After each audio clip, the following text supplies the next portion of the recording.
Bem-vindos a mais uma videoaula do projeto de reforço de aulas de agrometeorologia por meio de videoaulas. Nessa videoaula falaremos da circulação atmosférica, mais precisamente do vento. O vento ele é um elemento meteorológico muito variável e ele afeta na troca de calor e de umidade na superfície vegetada e a atmosfera, e, quando em grande intensidade, ele causa danos severos nas culturas.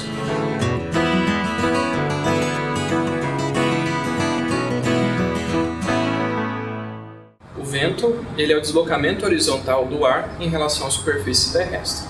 Nas estações agrometeorológicas automáticas, ele é medido a 2 metros de altura por 2 instrumentos, o anemômetro, que mede a velocidade em metros por segundo, e a biruta, que mede a direção em graus, variando de 0 a 359 graus, medidos a partir do norte geográfico. A velocidade e a direção do vento são resultados da atuação de 3 forças: a força gradiente de pressão, a força de Coriolis e a força de atrito.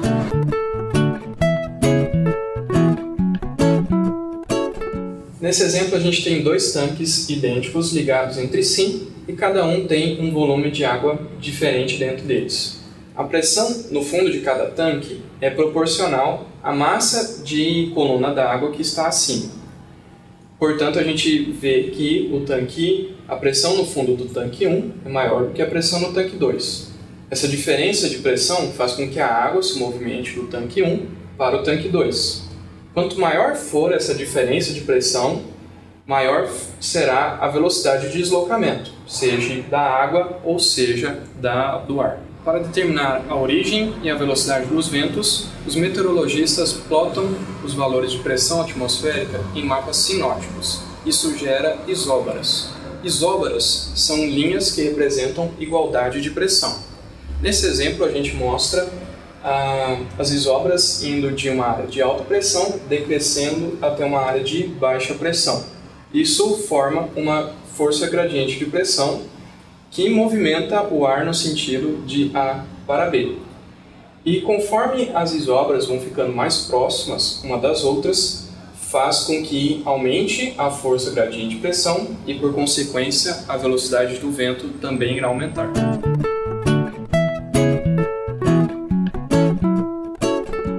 Com a movimentação do ar, 2 novas forças irão surgir, a força de Coriolis e a força de atrito. A força de Coriolis ela atua perpendicular à força gradiente de pressão, e ela é a influência da rotação da Terra sobre objetos que não estão fixos à superfície, como por exemplo o ar. Ela é máxima na região dos polos e nula na região da linha do Equador.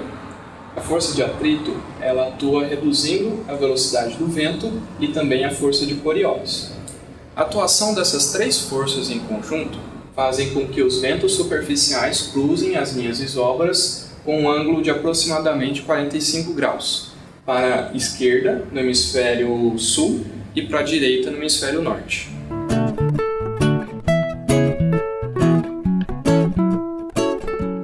Áreas de baixa pressão surgem a partir do aquecimento diferenciado da superfície terrestre, o que afeta na densidade do ar e, por consequência, na pressão atmosférica. Nos mapas sinóticos é comum vermos áreas de baixa pressão circundadas por áreas de alta pressão. Áreas de baixa pressão são conhecidas como ciclones e áreas de alta pressão como anticiclones. Como vimos, a força gradiente de pressão faz com que o ar tende a se deslocar da área de alta pressão em direção à área de baixa pressão.